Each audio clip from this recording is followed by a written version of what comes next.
கல்யாணம் ஆகி 1 வருடமா சந்தோஷமா தான் இருந்தோம். டெய்லி 12 மணிக்கு போதை போட்டுக்கிட்டு வந்து எப்ப பார்த்தாலும் அடிப்பாங்க. நான் என் வீட்டுக்கு தான் வந்திருக்கேன். என்னை வீட்டை விட்டு போன்னு சொல்றதுக்கு யாருக்கும் உரிமை இல்லை. ஜெயில போட்டுருவேன், எஃப்ஐஆர் போட்டுருவேன், அப்படி இப்படின்னு வந்து என்னை ரொம்ப பேசிட்டாங்க. போலீஸ விட்டு விட்டு என்னை அடிக்கடி டார்ச்சர் பண்றாங்க. உங்க வீட்டுக்கு அனுப்பிவிடுங்க அப்படின்னு ரொம்ப டார்ச்சர் பண்ணி வைக்கிறாங்க. மாமனா மாமியா புருஷன் எல்லாமே 3 பேருமே பண்ணி வைக்கிறாங்க. அவங்க என்ன எதிர்பார்க்கறாங்க?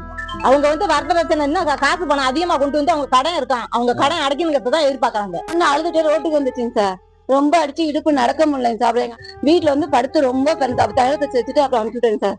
இல்ல யார் யார் அடிச்சா? அவங்க வீட்டுக்காரரும் மாமியா மாமனா 3 பேருமே சார். எப்படி போலீஸ் வராங்க ஊர்ல? சார் போலீஸ் வந்து டெய்லி சார் 4 நாளா வந்துகிட்டு 1 வாரமா அடிக்கடி வந்து அந்த பெண்ணை வந்து ரொம்ப குடும்பப்படுத்திக்கிட்டு பாரியா என்ன சொல்ற கேட்ட தோற வா வெளியே வா, என்ன நீ இது மாதிரி இருக்கிற, வா ஸ்டேஷனுக்கு வந்து அவனை இல்லாட்டி அரெஸ்ட் பண்ணுவேன். ரொம்ப டார்ச்சர் சார். அந்த பிள்ளைக்கு இவ்வளவு கஷ்டத்தை உண்டு பண்றாங்க. அதே மன உளைச்சல் இருக்கு. இவங்க போலீஸ் வந்து ஏன் சார் அதனுடைய கணவன் வீடு நான் டைவர்ஸ் ஆகல, அது இருக்கும் பொழுது எப்படி சார் இவங்க வந்து வரலாம்? போலீஸ் கேட்டா சார் ஒரு அதிகாரம் அந்த பிள்ளையை பிடிச்சி இழுக்கிறதுக்கு என்ன சார் உத்தரவு கொடுத்துருக்காங்க?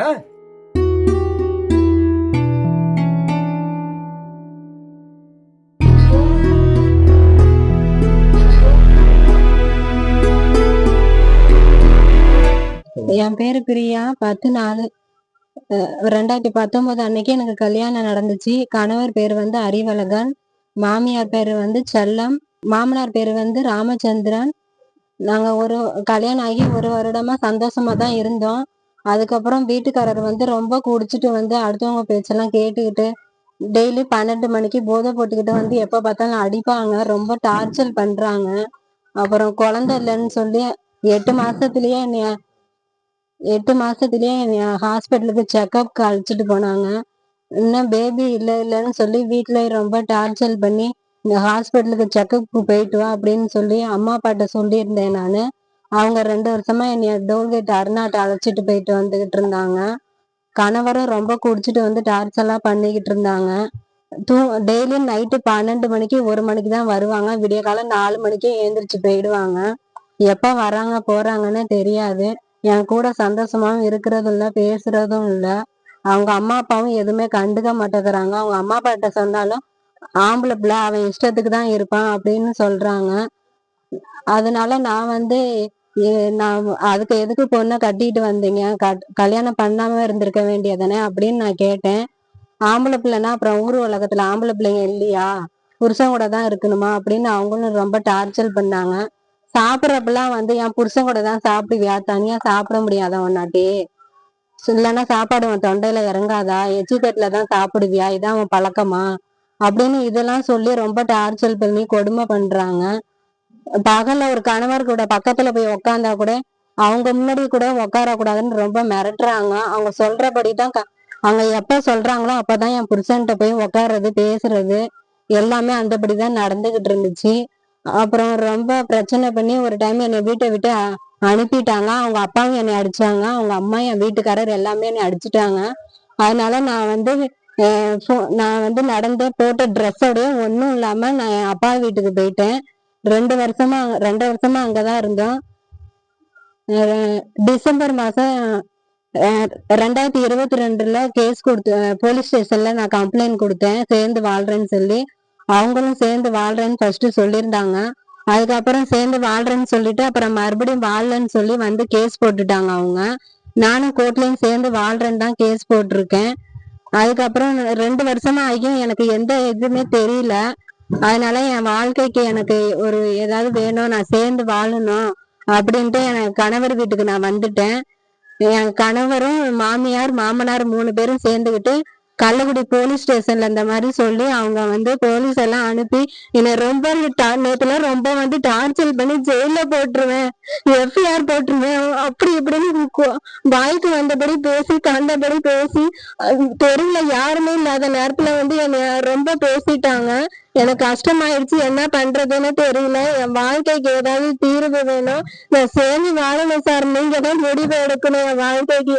4 வருஷமா நான் வாழ்க்கை இல்லாம இருந்துட்டு இருக்கேன். நீங்க தான் ஏதாவது பார்த்து செய்யணும்.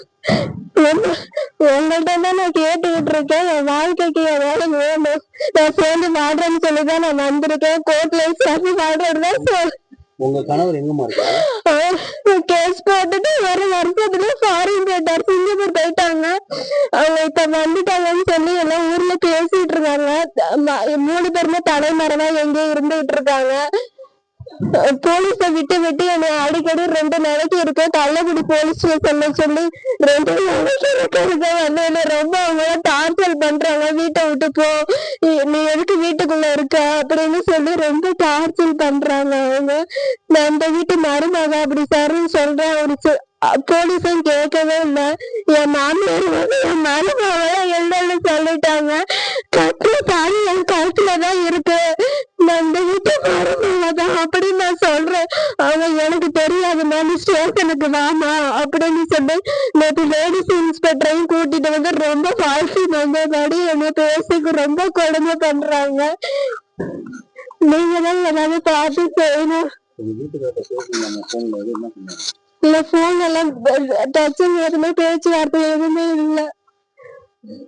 இங்க நான் எப்ப அப்பா வீட்டுக்கு போனேன்னா அதுல இருந்து பேசுறது இல்ல. கள்ளக்குடி போலீஸ் யாருமா வந்தது? போலீஸ் யாருமா வந்தது பேர் தெரியுமா? கார்த்திகேயன்னு ஒருத்தர் சொட்டையா இருப்பாங்க. அப்புறம் ஒரு லேடி வந்திருந்தாங்க. அப்புறம் மாதிரி இன்ஸ்பெக்டர் இப்ப புதுசா வந்திருக்கேன்னு சொல்லி வந்திருந்தாங்க. அவங்க பேரு என்னன்னு தெரியல.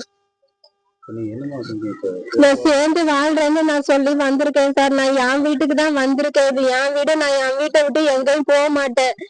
என்னை வீட்டை விட்டு போன்னு சொல்றதுக்கு யாருக்கும் உரிமை இல்லை. எனக்கு இன்னும் டிவோர்ஸும் ஆகல. நான் என் கணவர் கூட சேர்ந்து வாழ்றேன்னு தான் நான் வந்திருக்கேன். இங்கதான் இருப்பேன். வீட்டை விட்டு நான் போக மாட்டேன். யாரு சொன்னாலும் நான் போக மாட்டேன். என் கணவர் கூட தான் நான் சேர்ந்து வாழுவேன். இதுக்கு நீங்க தான் ஏதாவது முதலமைச்சர் மூலமா எங்களுக்கு நீங்க தான் ஏதாவது வழி நடத்தி எங்களுக்கு ஏதாவது சொல்லணும். நீங்க தான் என் வாழ்க்கைக்கு ஏதாவது பண்ணணும். அவங்களாம் சேர்ந்து வாழ வைக்க மாட்டேன்னு தான் சார் அவங்க சொல்லிக்கிட்டு இருக்காங்க. அதான் நான் இந்த மாதிரி பண்ணிக்கிட்டு இருந்தாங்க. அப்புறம் 2 வருஷமா வீட்டுக்கு போயிட்டேன். அதனால வந்து மறுபடியும் இப்ப வீட்டுக்கு வந்ததுக்கு அதான் ஏற்கனவே எங்க அப்பாட்ட சொல்லி இந்த கடன் நிறைய இருக்குன்னு சொல்லி 10 லட்சம் 5 லட்சம் கேட்டிருந்தாங்க கடன் அடைக்கிறதுக்கு.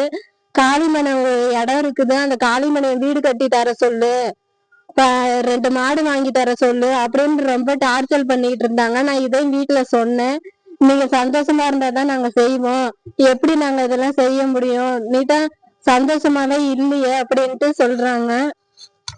நானும் இப்ப 2 வருஷமா வீட்டுல இருந்தேன். எங்க அம்மா அப்பாவும் என்ன இனிமே பாத்துக்க முடியாது, அவங்கள்ட்ட எதுவுமே பாத்துக்க முடியாதுன்னு சொல்லி என்னை அனுப்பிட்டாங்க. எனக்கு எங்க போறதுன்னு தெரியல. என் வாழ்க்கைக்கு நான் என் கணவர் கூட சேர்ந்து வாழ்றேன்னு சொல்லிட்டு நான் என் மாமியார் வீட்டுக்கே வந்துட்டேன் சார். செய்திகளை உடனுக்குடன் தெரிந்து கொள்ள உடனே சப்ஸ்கிரைப் பண்ணுங்க.